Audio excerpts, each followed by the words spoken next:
Welcome to life of Priya Karthik. 1500 ஆண்டுகளுக்கு பழமையான ஒரு சிவன் கோயிலுக்கு நாங்கள் போயிருந்தோம். அது வந்து கோவையில் அன்னூர் பக்கத்தில் தான் அந்த கோயில் இருக்குது.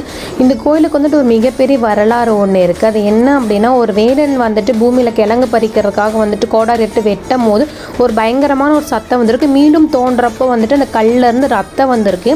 இந்த விஷயம் வந்துட்டு சேரன் மன்னனுக்கு தெரிஞ்சு அந்த கல்லை வெளியில் எடுக்கிறதுக்கான யானைகள்லாம் கொண்டு அந்த கல்லை வெளியில் எடுக்க முயற்சி பண்ணியிருக்காங்க. அப்பயுமே அந்த கல் வெளியில் எடுக்க முடியல. இந்த வானத்தில் இருந்து ஒரு அசரீரி சவுண்டு கேட்டிருக்கு. சிவபெருமான் வந்துட்டு சுயம்புவாகவும் பறவை ரூபத்திலேயே காட்சி அளிக்கிறாரு அப்படின்றத அந்த வாய்ஸில் சொல்லியிருக்காங்க.